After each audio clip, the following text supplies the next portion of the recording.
Abra sua Bíblia comigo em Lucas, capítulo de número 15. Lucas, capítulo de número 15. Eu quero ler com você o verso de número 25.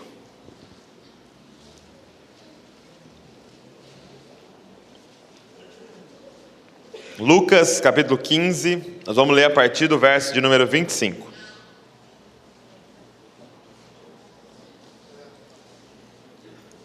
Quem achou, diga, eu amo a Bíblia. Eu amo a Bíblia. Quem não achou, diga, eu também. Lucas 15, verso 25. É um texto bastante conhecido de vocês. Diz assim, o filho mais velho estava no campo e quando voltava, ao aproximar-se da casa, ouviu a música e as danças. E chamando um dos servos, perguntou-lhe o que era aquilo. Este lhe respondeu, teu irmão voltou e teu pai matou o melhor bezerro, pois o recebeu são e salvo. Mas ele se indignou e não quis entrar. Então o pai saiu e insistiu com ele. Ele, porém, respondeu ao pai, há tantos anos te sirvo e nunca desobedeci uma ordem tua. Mesmo assim, nunca me deste um cabrito para eu me alegrar com os meus amigos. Chegando, porém, este teu filho, que desperdiçou os teus bens com prostitutas, mataste para ele o melhor bezerro.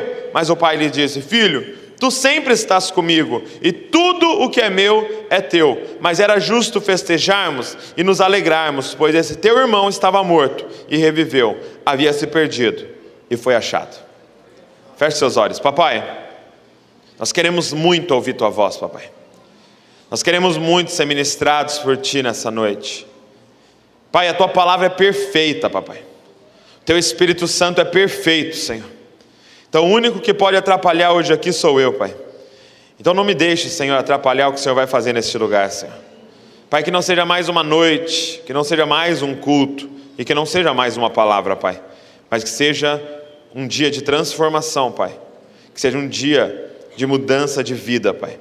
E que daqui a anos, Pai, a gente possa olhar para trás e nos lembrar desse dia que o Senhor mudou tudo na nossa vida, Pai. Faz algo poderoso, grandioso neste lugar. Nos surpreende, Pai. É o que nós te pedimos e já te agradecemos. Amém, Senhor. Essa parábola é a parábola das parábolas. É a principal parábola por ser a maior de todas. É a parábola mais detalhada que Jesus já contou. A parábola que a gente conhece como a parábola do filho pródigo. Se você não a conhece, conta a história de um pai que tinha 2 filhos e um deles, o mais novo, pediu a parte da herança. Pediu para ele, me dá minha parte da herança. E o pai vendeu as suas propriedades e deu a parte da herança que cabia àquele menino. Ele foi embora com aquele dinheiro e ele gastou de forma irresponsável esse dinheiro. E aí uma fome começou naquela região onde ele estava e uma grande crise. Provavelmente a Dilma tinha assumido aquela parte lá. Tô brincando. Brincadeira. Mas aí começou uma crise, uma fome, e aí ele, então, começou a passar fome, e ele foi procurar emprego, mas ele só arrumou emprego para cuidar de porcos. A fome era tão grande que ele desejava comer a comida dos porcos, mas ninguém lhe dava nada, então ele decidiu voltar. Ele volta, e o pai dele o recebe, corre na direção dele, o abraça, o beija, coloca uma capa nele, coloca uma sandália nos pés dele, um anel no dedo dele e manda matar o maior bezerro da fazenda e dá uma festa porque ele voltou. E aí quando o irmão mais velho está voltando, tem esse diálogo, ele percebe que está rolando uma festa, ele fica indignado, não entra na festa e ele conversa com o pai dele, então dizendo, como assim você recebeu o menino que fez tudo errado de volta em casa? Essa parábola, a gente conhece ela como a parábola do filho pródigo. Eu estava lendo um livro, que eu até indico para vocês, chama O Deus Pródigo, do Tim Keller. Ele diz o seguinte, que essa parábola não deveria chamar parábola do filho pródigo. Por quê? Porque quando eu falo para você que o tema da parábola é a parábola do filho pródigo, você já coloca todo o seu foco em quem? No filho pródigo, no filho mais novo. Você fala, a parábola é sobre ele, então você fica de olho nele. Mas na verdade a parábola é sobre os 2 filhos. Jesus está falando sobre os dois filhos. Os dois filhos são o foco. Na verdade, essa parábola deveria chamar a parábola dos filhos perdidos, porque os dois estavam perdidos. E havia, ouvindo Jesus contar essa parábola, havia dois grupos. Se você ler Lucas 15, verso 1, você vai ver que tinha os pecadores e os publicanos, ouvindo Jesus contar essa parábola. Quem que eram os pecadores e publicanos? Eram aqueles que ignoravam a lei. Eles não viviam debaixo da lei, eles fingiam que a lei não existia, ou eles simplesmente não obedeciam à lei. Eles assumiram publicamente: nós não obedecemos à lei, ponto.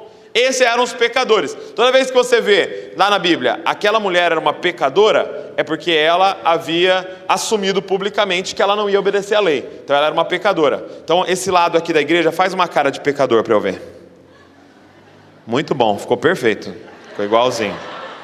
Aí, só que junto, ouvindo Jesus contar essa parábola, haviam os mestres da lei, os fariseus, os escribas, estavam ouvindo Jesus contar essa parábola.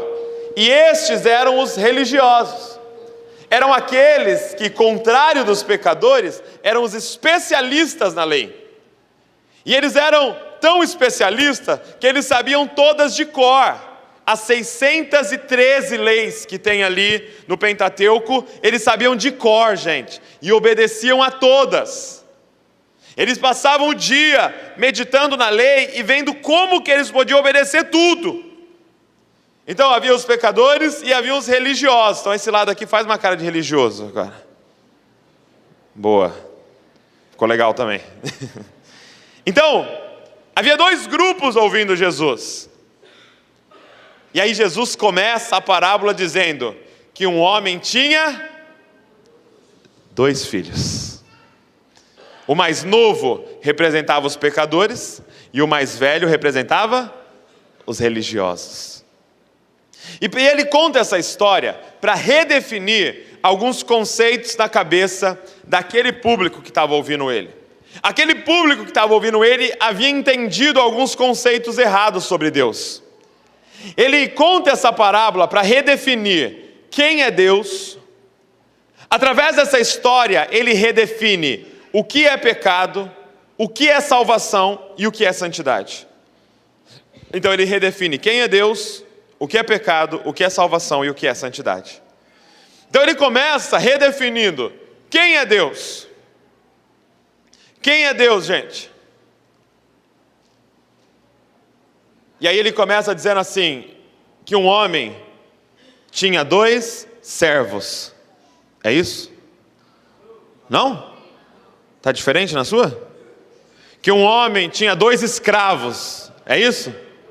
Um homem tinha 2 pastores. 2 profetas? Diáconos. 2 diáconos. Presbíteros. Que um homem tinha 2 filhos. Quem é Deus? Cara, se tinha algo na agenda de Jesus, no ministério dele, era revelar que Deus é Pai. Deus é Pai, gente. Um homem tinha 2 filhos. Os discípulos chegam para Jesus e falam: Mestre, nos ensina a orar. Assim como os outros rabinos ensinam os seus discípulos a orar, nos ensina a orar, mestre. Ele fala: tá bom, quando vocês forem orar, orem assim: Pai. E na verdade, a palavra original nem é pai. A palavra original é Abba. E Abba significa papai. Fala comigo, papai. De novo, papai. Papai. Cara, essa palavra pode curar você. Repete comigo, papai, de novo. Sabe qual é a primeira forma, qual é o primeiro nome que você usa para falar com Deus? Qual é a primeira coisa que sai da sua boca quando você vai falar com Deus? Isso revela muito o seu relacionamento com Deus. Porque muita gente começa dizendo Senhor. E eu não estou dizendo que está errado chamar Deus de Senhor. Ele é o nosso Senhor. Mas Jesus nos ensinou a começar a oração dizendo Papai. Diga comigo, papai. Por quê? Porque pai é a forma que eu falo com o meu pai. Eu tenho 29 anos, meu pai tem 54. Eu falei, ei pai, tudo bem? Como é que estão as coisas? Como é que foi a viagem? Tudo bem? Não sei o quê? Tudo bem, pai? Ô pai. Agora não é isso que Jesus está falando. Jesus está falando da relação que o Davi de 4 anos tem comigo. O Davi não me chama de pai. O Davi me chama de papai.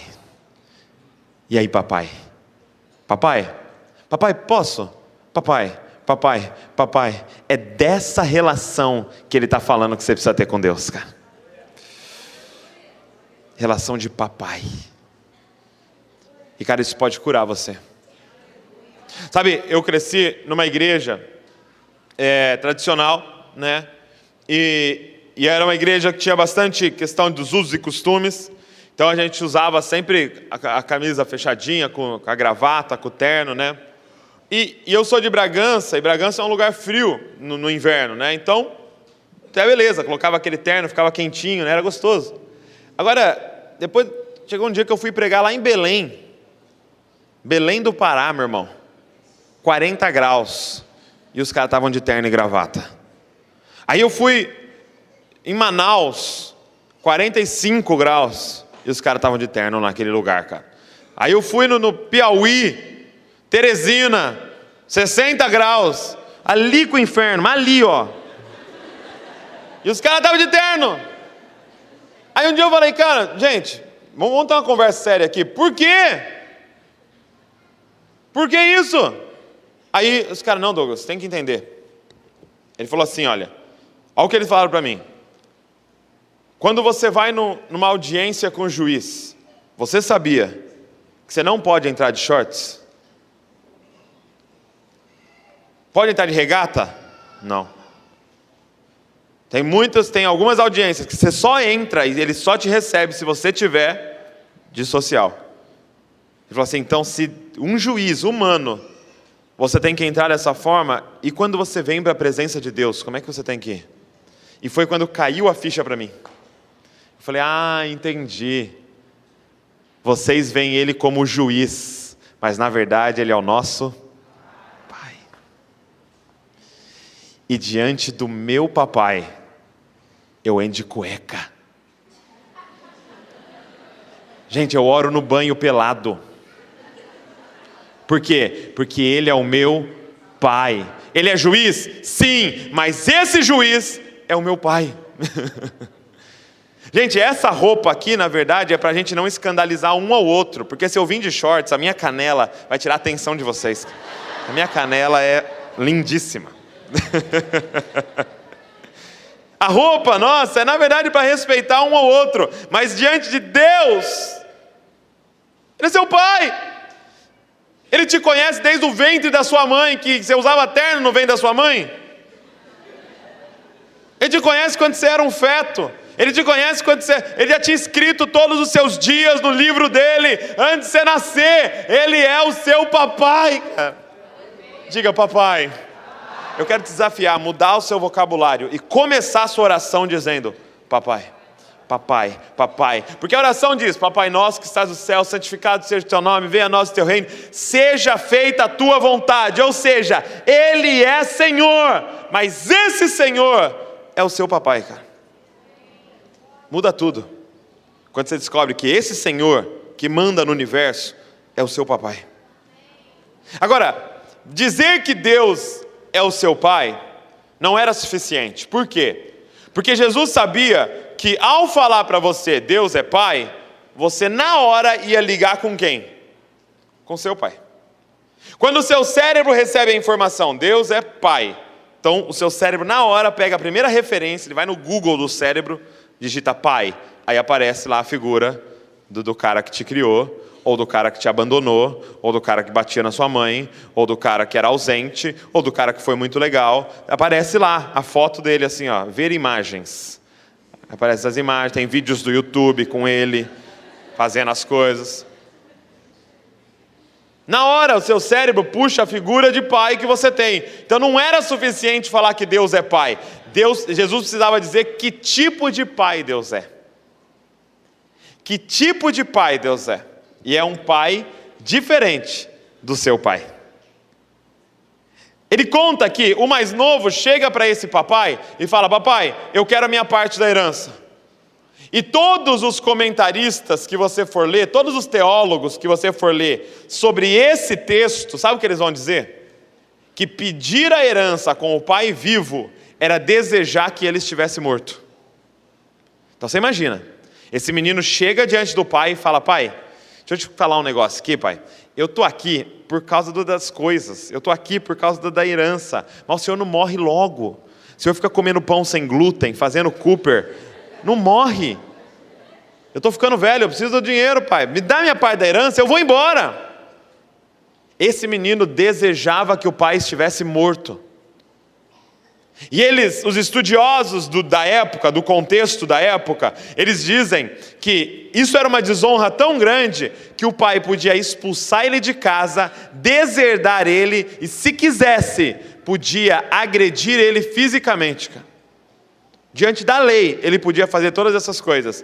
E aí, eu fico imaginando aquele grupo ouvindo Jesus contar essa história. O menino chega e fala: pai, eu quero a minha parte da herança. Acho que o grupo fez: meu Deus, ele não fez isso. Agora ele vai apanhar muito. Agora ele vai apanhar muito. Se é igual ao meu pai, ele vai apanhar. Aí Jesus fala assim: e o pai vendeu as suas propriedades e deu para um filho que desejava que ele estivesse morto. Que pai é esse, cara? Eu só sei de uma coisa: não é igual ao seu pai. É um outro tipo de pai, cara, que eu não sei nem se cabe na nossa cabeça esse pai que ele está descrevendo, cara. Aí o menino vai embora e gasta tudo de forma irresponsável. O mínimo que a gente sabe que está escrito ali é que ele se envolveu com prostituição, gastou tudo. Provavelmente com jogatina, com bebedeira, com as drogas da época. Ele gastou tudo a herança que o pai entregou para ele. E aí, quando ele gastou tudo, Jesus, gente, ele sabia contar uma história para provocar. Mas sabia provocar. Por quê? Porque todo mundo que estava ouvindo ali era judeu. E judeu tem um negócio com o porco. Judeu não suporta o porco, porque na lei dele está falando que não pode comer porco. Só que o judeu não é aquele negócio assim: nossa, que vontade de comer esse bacon. Mas a lei fala que não pode. Não pode. Mas que vontade de comer esse bacon. Não, o judeu é tão forte dentro dele que ele tem nojo do porco. Ele tem nojo. É a maior desonra para eles, é o negócio do porco. Por isso que os gadarenos era aquela desonra, porque os caras criavam porcos. E aí Jesus podia falar assim, e o menino entrou numa crise, ficou com fome e foi cuidar de galinhas. Não. E arrumou emprego para cuidar de cavalos. Não. Ele arrumou emprego para cuidar de porcos. Ou seja, ele chegou no nível mais baixo de desonra à sua cultura, ao seu pai, à sua família, cara. Aí Jesus podia falar: e ele ficou com vontade de comer um porquinho? Não. Ele ficou com vontade de comer a comida dos porcos. Jesus estava dizendo: esse menino invejou ser um porco. Ele viu um porco comendo e falou: poxa, eu podia ser um porco, né, cara? Ia estar mais alimentado, o porco está gordinho, eu estou magro pra caramba. Poxa vida, podia ser um porco. Olha o nível que ele chegou de desonra ao pai. E aí esse menino agora, lá no meio da lavagem dos porcos, decide voltar. E aí ele fala: não, vou voltar, os trabalhadores do meu pai têm pão com fartura e eu estou aqui passando fome. Eu vou voltar e vou falar para o meu pai: pai, pequei contra ti, contra o céu, não sou mais digno de ser chamado teu filho, me aceita como um dos seus empregados. Aí ele se levanta e faz o caminho de volta. E aí Jesus fala que o pai o avista de longe o pai vê ele vindo. Aí eu creio que aquela audiência pensou: é agora que vai começar a ação, agora que vai começar a pancadaria desse filme. Agora esse pai vai sair correndo, vai dar uma voadora no peito dele, assim, ó, pá, e já vai colocar o pé no peito dele, assim, começar a apontar para ele, falar: seu desgraçado, você desonrou a gente, dá tapa na cara, assim, ó, pede para sair. Tá. E aí, Jesus fala assim, e o pai o avistou de longe, correu na direção dele, os caras estavam esperando, e pulou no pescoço dele, o abraçou e o beijou. Eu acho que aquela audiência falou: mentira, pai não faz isso, cara. E Jesus estava dizendo, mas esse pai é diferente do seu pai. Esse pai é diferente, cara. Ele manda colocar uma capa no menino, ele manda pôr sandália, ele manda... E aí vem a parte mais escandalosa de todas. Porque quanto tempo esse menino ficou fora? Quanto tempo ele ficou fazendo tudo errado? Eu chutaria, para gastar 1/3 da fortuna do pai, eu chutaria que ele ficou fora uns 3 anos, cara. 3 anos, vamos imaginar, 3 anos fazendo tudo errado, se envolvendo com prostituição, gente. Gastou tudo do pai, desonrou o pai com o emprego que arrumou, voltou sujo, 3 anos. E aí ele volta e depois de 2 ou 3 horas, ele está dentro de uma festa sendo celebrada para ele. Seu pai é assim?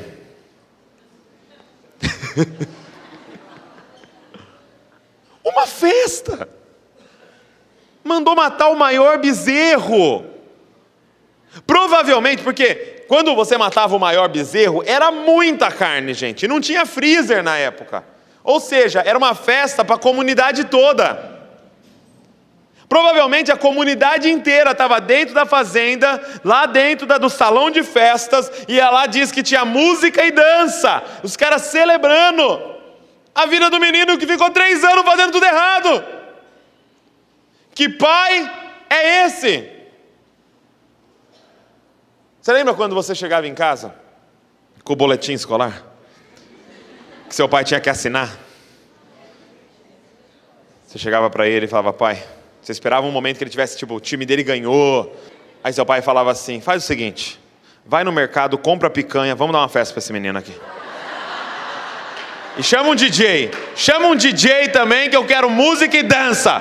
Mas vamos celebrar a vida dele. Seu pai é assim? Eu lembro que quando eu era pré-adolescente, minha mãe, na verdade, comprou todos os materiais escolares para mim, né? E aí comprou lá todo o material escolar, tudo bonitinho, tudo novinho, escrito meu nome e tal. Aí eu fui para a escola. Aí, eu não lembro o que aconteceu, mas no primeiro mês, eu perdi todos os lápis de cor. Todos. Eu não lembro porquê, eu não lembro o que eu fazia. Eu sei que eu perdi todos. Aí, cheguei minha mãe e falei, mãe, eu perdi todos os lápis de cor, mãe. E estou precisando para as atividades lá, a senhora não compra outra caixa para mim? O que ela fez? Contou para o meu pai. Sem necessidade nenhuma.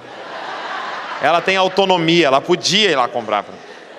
Aí, meu pai chegou para mim e falou, Douglas, eu vou comprar outra caixa de lápis de cor.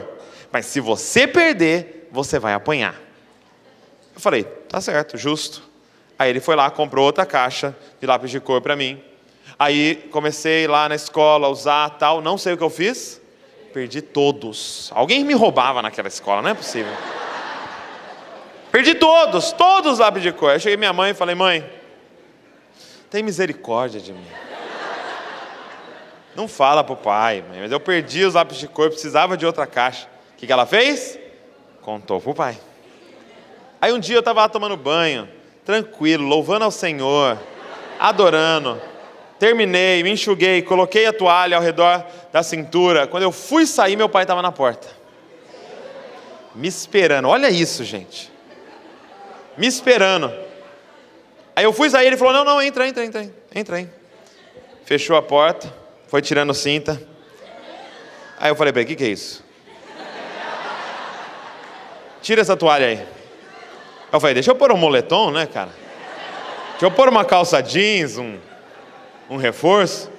Aí ele pegou, tirou o cinto e me deu 12 cintadas, uma para cada cor. Você não imagina a minha alegria de não ter aquelas caixas de 36 cores, com amarelo limão, com verde água.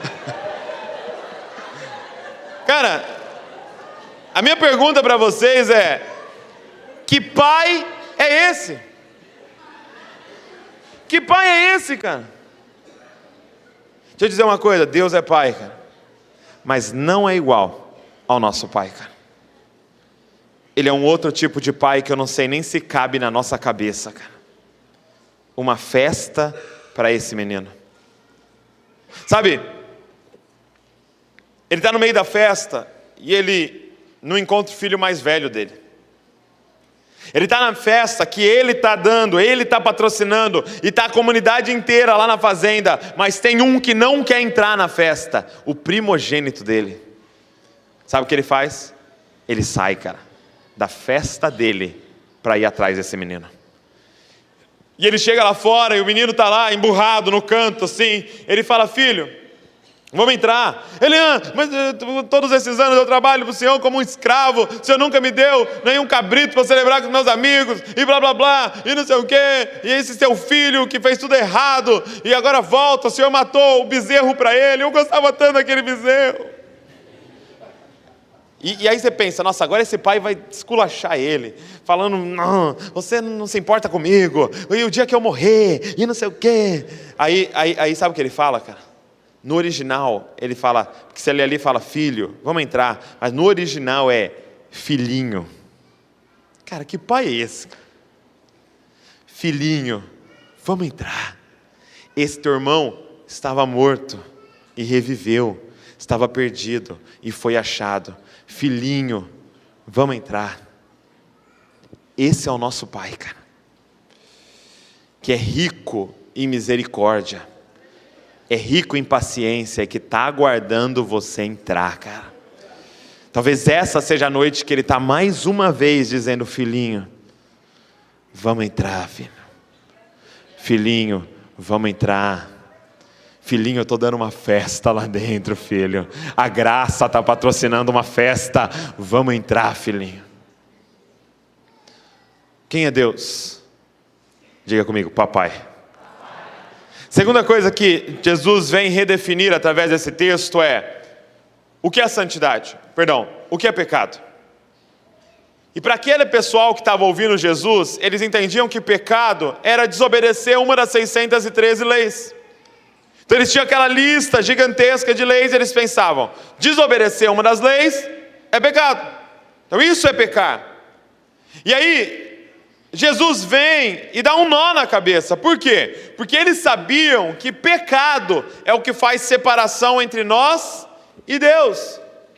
É o que separa a gente do Pai, é o pecado. E aí era muito óbvio que o mais novo estava em pecado, porque ele foi para longe do pai, e ele se envolveu com todo tipo de coisa errada. Agora, o problema é quando você chega no mais velho, que é óbvio, Jesus deixa muito claro que o mais velho também estava longe de Deus, que aquele menino também estava longe do pai, só que ele coloca uma frase na boca do mais velho que complica toda a nossa teologia. Porque o mais velho diz assim para o pai: eu nunca desobedeci uma ordem tua. E o pai não o repreende. O pai não fala assim: não, você não lembra aquele dia? Não, o pai aceita essa afirmação. Aquele menino era irrepreensível. E a pergunta é: como alguém que não desobedeceu a ordem de Deus pode estar em pecado? Como alguém que está fazendo tudo certo pode estar longe do pai? O que é pecado? E eu queria aprofundar com vocês o que é pecado. Pecado é mais do que desobedecer uma lista de regras. O que é pecado, gente? Pecado é mais do que um ato externo. O que é pecado aqui dentro? E eu queria que você escrevesse isso no seu coração. Gravasse isso para sempre, cara. Pecado é não amar o Pai acima de todas as coisas. Grava isso no seu coração. Pecado é não amar o Pai acima de todas as coisas. O mais novo estava em pecado, sabe por quê? Porque ele amava mais as coisas do Pai do que o Pai. O mais novo, para colocar a mão nas coisas do Pai, ele fingia que o Pai não existia. Ele amava mais as coisas do Pai do que o Pai. E o mais velho? O mais velho estava em pecado porque ele amava mais as coisas do Pai do que o pai. É muito óbvio que o mais velho não amava aquele pai. Por quê? Porque quando você ama alguém, você se alegra com aquilo que aquela pessoa se alegra. O coração do pai estava disparado naquele dia, porque ele estava feliz da vida porque o filho dele voltou, e aquele menino não conseguia se alegrar com a alegria do pai, porque ele não amava aquele pai. Ele amava as coisas do Pai. Você pode ver que na verdade ele está bravo por duas coisas. Por causa daquele bezerro. Como assim o Senhor matou o maior bezerro? E por causa de um cabrito. Todos os anos eu tenho trabalhado, o Senhor nunca me deu um cabrito. Ele não está nem aí se o coração do Pai está alegre ou se o coração do Pai está triste. Ele quer as coisas do Pai.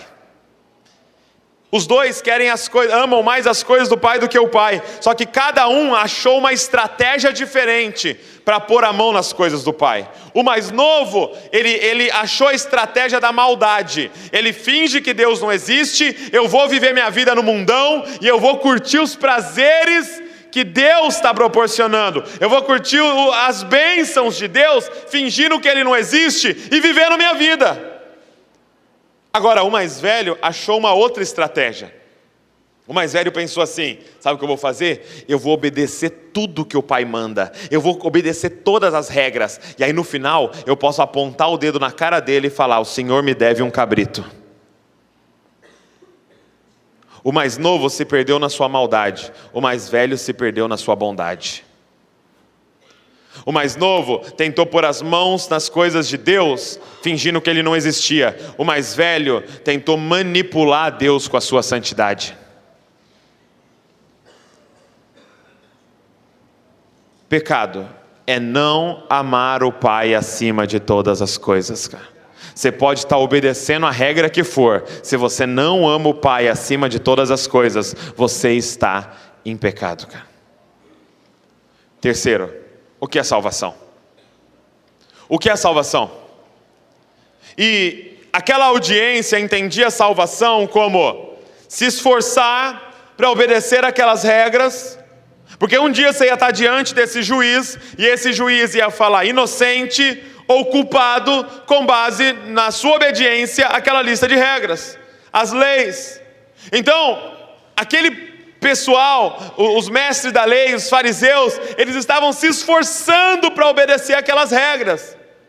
E é por isso que eles tinham tanta raiva dos pecadores, porque quando você está se esforçando, dá raiva de quem não está se esforçando, não é verdade?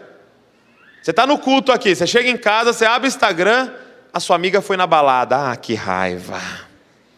Eu me esforçando lá no culto e ela foi na balada. Porque quando você está se esforçando, dá raiva de quem não está se esforçando, não é verdade? Fala que é verdade, pode falar que é verdade. Eles entendiam que era esse esforço de obedecer aquelas regras. E esses pecadores não estão se esforçando.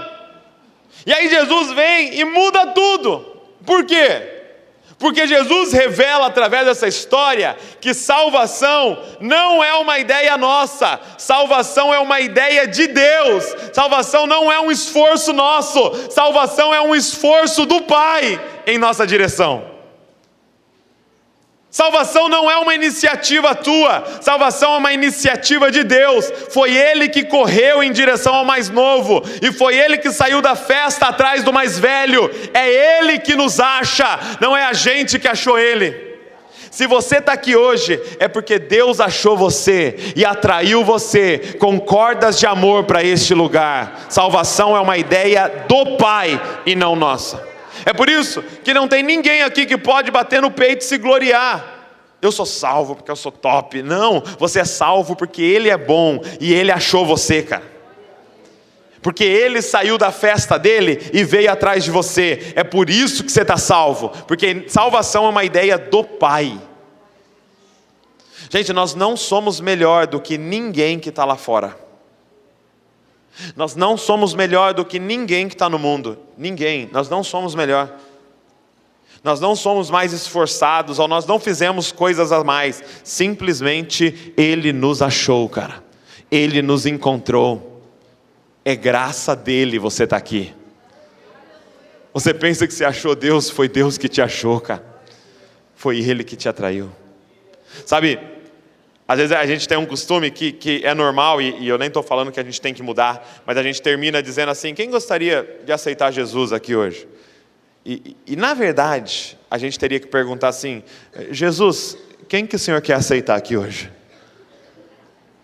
Aquele de azul ali, levanta a mão, se o Senhor quer aceitar ele. Aquela de preto ali, levanta a mão se o Senhor quer aceitar ela. Porque na verdade, salvação é uma ideia dele, cara, a nosso respeito. Sabe qual é a diferença da mulher mais piedosa que tem aqui hoje para a prostituta mais promíscua dessa cidade? Nenhuma. É que Deus achou ela. É que Deus veio ao encontro dessa que está aqui. E toda a santidade dela não é mérito dela, é mérito do Espírito que habita dentro dela, cara. Por isso que a nossa oração tem que ser: Pai, acha eles, Pai. Pai, acha o meu gerente. Pai, acha a minha mãe. Pai, acha os meus primos. Pai, acha a minha irmã. Pai, acha o meu pai. Pai, acha os meus filhos. Pai, acha os meus empregados. Pai, acha o meu chefe. Pai, acha eles como um dia o Senhor me achou. Pai, sai da festa e vai atrás dele como um dia o Senhor veio atrás de mim. Pai, acha eles.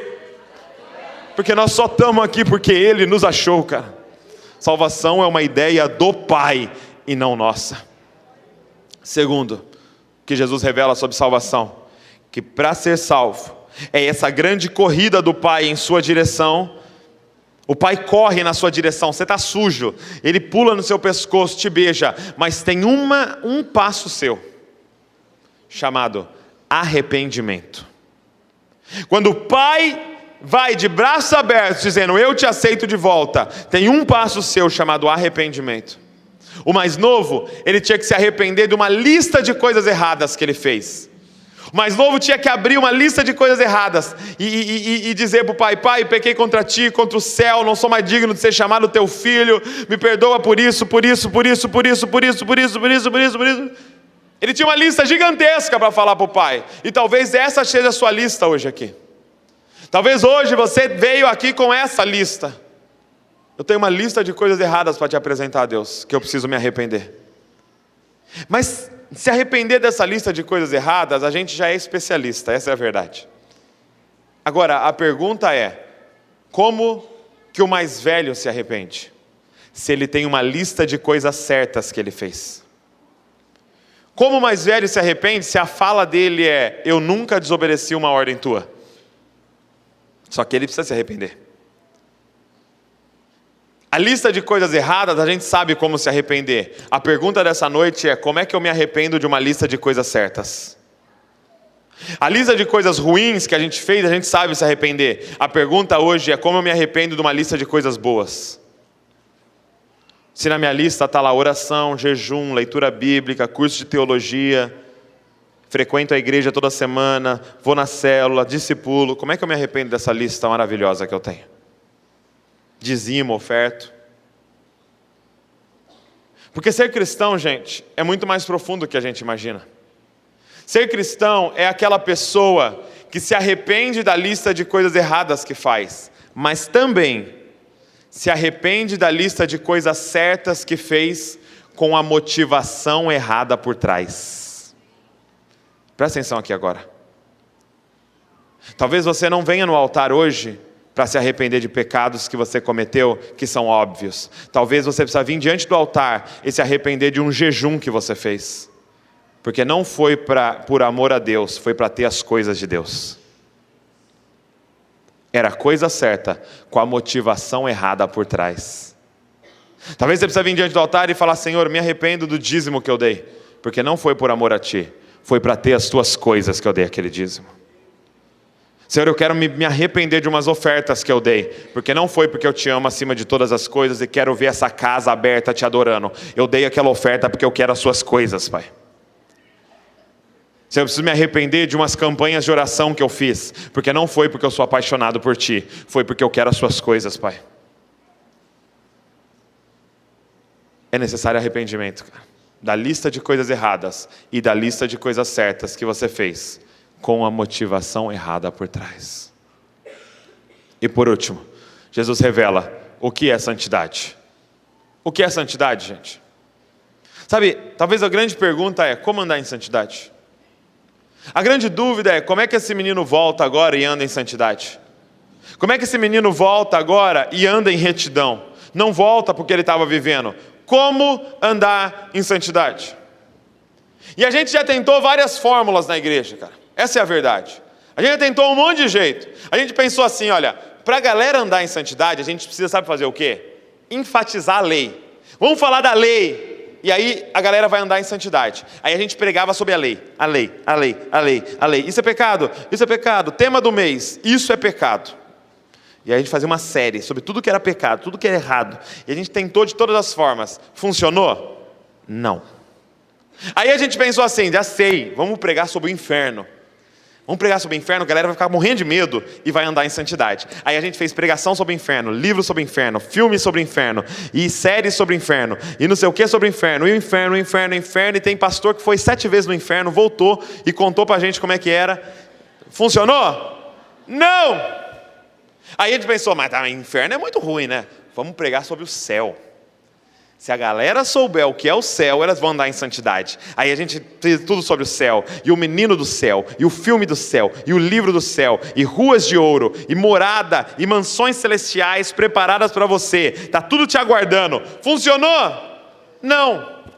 Porque todo mundo aqui sabe sobre a lei, acredita no inferno, acredita no céu, e não está andando em santidade. Porque isso não tem poder para me fazer andar em santidade. E aí Jesus revela nessa história que só tem uma coisa que é poderosa o suficiente para me fazer andar em santidade. Só tem uma coisa que consegue fazer eu vencer o pecado, apenas uma. E eu quero te mostrar isso hoje. Que a partir dessa noite você vai andar em santidade, cara. Porque só tem uma coisa que te faz andar em santidade.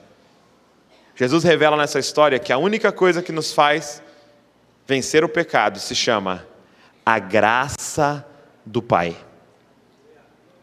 O que nos sustenta em santidade não é saber a lei, não é crer no céu e não é crer no inferno. O que nos sustenta em santidade é a graça do Pai. E eu queria encerrar te explicando isso. Eu fico imaginando, sabe o quê? Esse menino. Porque assim, quando ele voltou, ele tinha uma estratégia, esse menino. Olha qual era a estratégia dele. Ele tinha uma apresentação, né? Ele pensou lá assim, ó, quando eu chegar diante do meu pai, eu vou falar, pai, pequei contra o céu e contra ti, não sou mais digno de ser chamado teu filho, me aceita como um dos seus empregados, é a palavra. Não é escravos, é empregados. Por quê? Porque o que ele queria fazer? Ele queria trabalhar para o pai, para pagar o pai. Você está entendendo? O que ele pensou? Dei tanta mancada com meu pai, eu pequei tanto, que agora o que eu vou fazer? Eu vou trabalhar para ele, e aí o salário que eu receber eu vou pagar ele. Entendeu? Vou restituir o que eu fiz. E gente, é a estratégia de uma galera dentro da igreja. Ele acredita que ele deu tanta mancada com Deus, que ele quer agora trabalhar para Deus. Pastor, onde eu posso servir? O que eu posso fazer? Eu quero estar todo dia. Aí eu leio 10 capítulos da Bíblia por dia. Eu estou fazendo jejum. Eu estou fazendo... Porque ele voltou e ele acha que ele tem que pagar o pai. Mas deixa eu te falar uma coisa. A sua dívida é impagável. O que você deve para o pai não tem como pagar. Porque não dá para voltar o tempo que você fez o pai perder. É impagável. Então deixa eu já te adiantar uma coisa. Não dá para pagar a Deus. Ponto final. E Jesus terminou na cruz com os braços abertos, e a última frase que ele disse foi: está pago. A sua dívida está paga. Ele pagou a sua dívida. Então não vem para cá tentando pagar a Deus. Não dá. E já está tudo pago. Eu fico imaginando esse menino, o dia depois da festa. Imagina comigo, o dia depois da festa. A festa terminou, foi todo mundo embora, o DJ foi embora, acabou a dança. E aí esse menino foi dormir.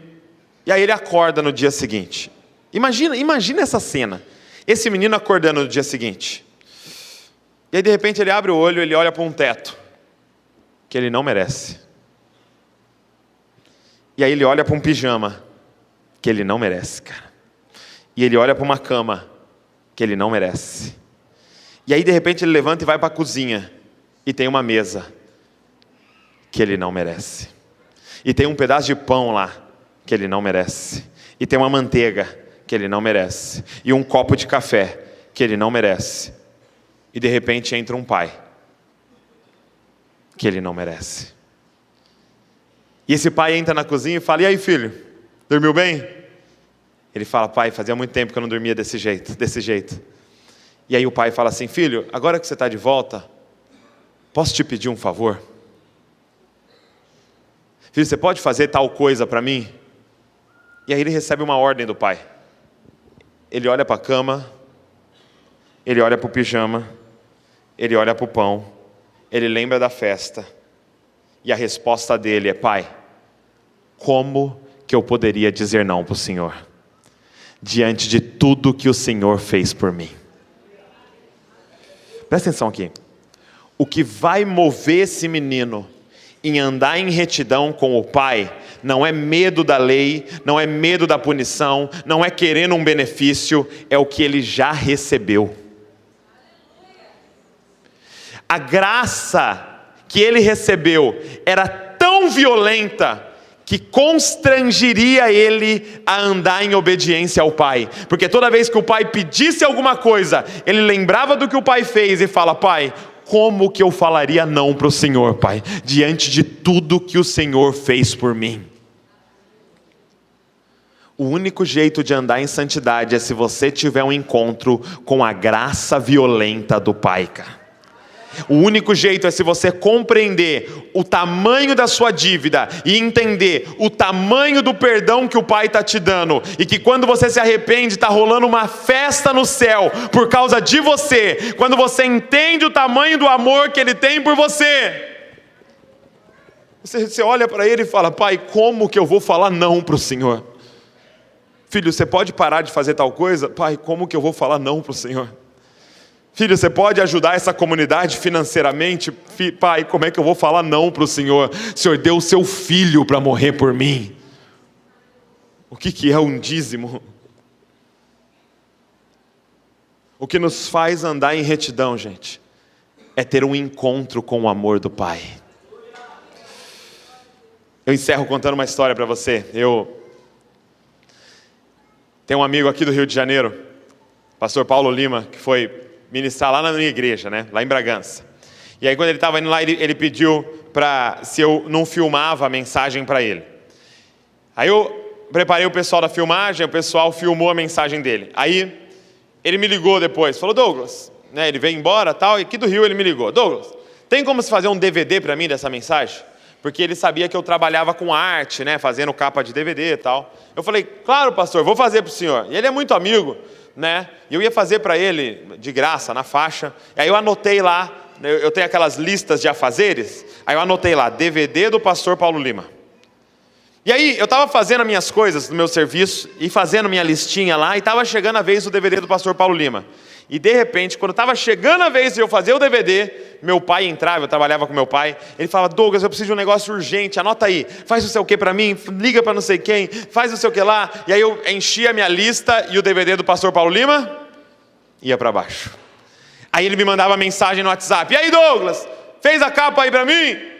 Aí eu mandava para ele: poxa, pastor, desculpa, meu pai pediu para eu fazer não sei o que, não sei o que, não sei o que lá para ele, não deu para eu fazer, me perdoa. Ele: não, então semana que vem você faz para mim. Eu falava: beleza.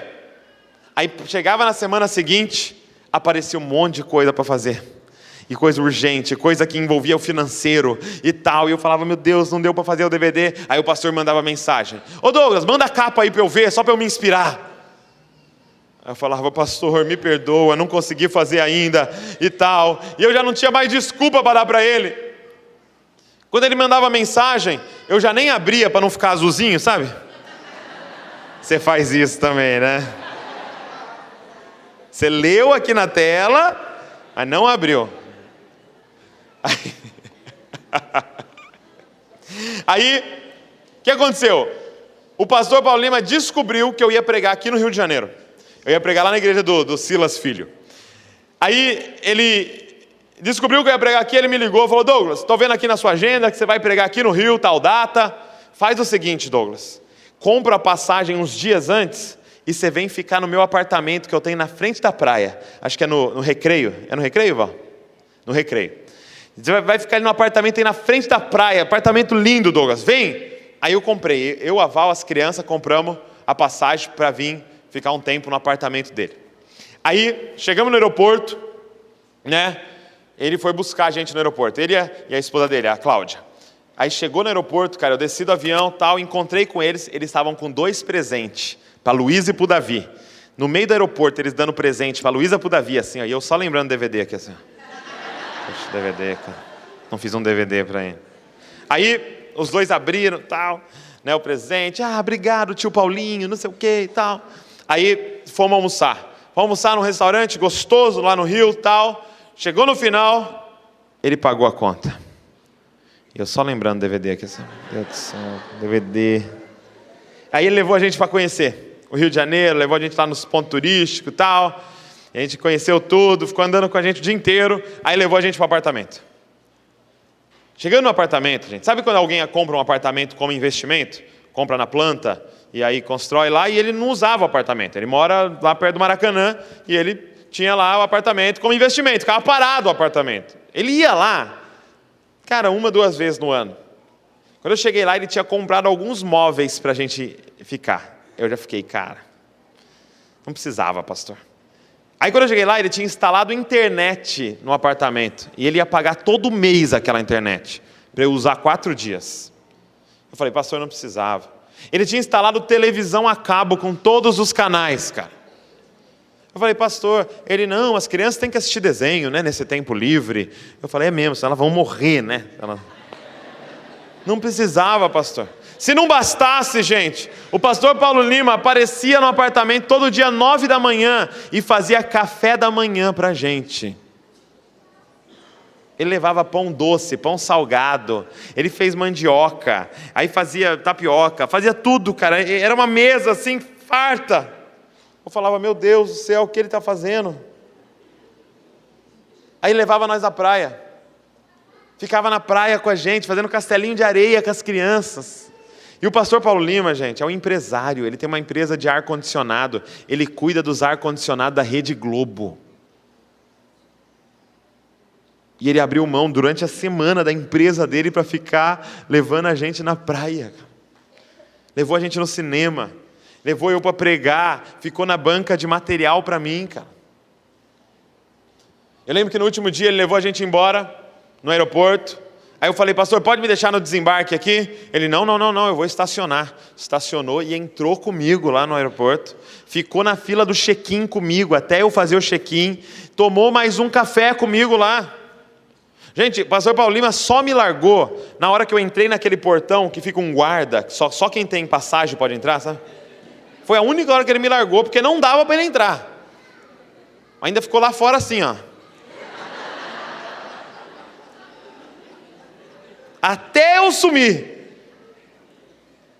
Eu lembro que eu fui embora, eu e a Val, a gente chegou no saguão lá, onde você fica aguardando para entrar no avião, a gente sentou e falou, cara, o que é isso? A expressão que a gente usou foi, nós estamos saindo daqui encharcados de amor, cara. Nós estamos saindo daqui ensopados de amor, nós estamos saindo daqui constrangidos. Como alguém consegue amar tanto a gente assim?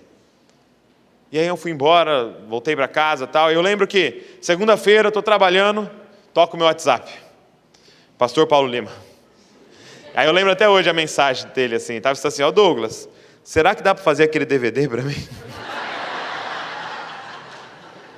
Aí eu te pergunto, você acha que eu fiz? No mesmo dia, cara. E aqui eu encerro com vocês. Naquele dia, a minha lista de prioridades mudou. Naquele dia eu não queria fazer o que era urgente. E eu não queria fazer o que dava dinheiro.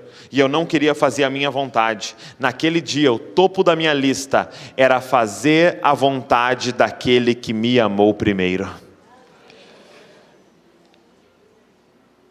Tinha alguma coisa na minha lista daquele que me amou. E foi um amor tão violento que ele virou prioridade na minha lista. Presta atenção aqui. O seu problema em andar em santidade não é porque você não sabe a lei, e não é porque você não sabe do inferno, e não é porque você não sabe do céu. O problema de andar em santidade é porque você ainda não entendeu o quão apaixonado por você Deus é, cara. O quanto que Ele te encharca de amor. O quanto que você foi encharcado pelo sangue do Filho dele, cara. Não foi um apartamento na praia que Ele te deu. Ele preparou um lugar no reino de Deus para você eternamente, cara. Ele não gastou alguns reais com você, foi o Filho dele que ele deu por você, cara. Quando você compreender o quão amado você é por Deus, e você entender que é esse Deus que está te mandando os mandamentos, você é constrangido a obedecer. Você olha para a cruz e fala: Pai, como que eu vou falar não para o Senhor? Você olha para a sua vida que você não merece nada e você fala: Pai, como eu vou falar não para o Senhor? A única coisa capaz de nos fazer andar em santidade é a graça do papai, cara. Ele te aceitou de volta.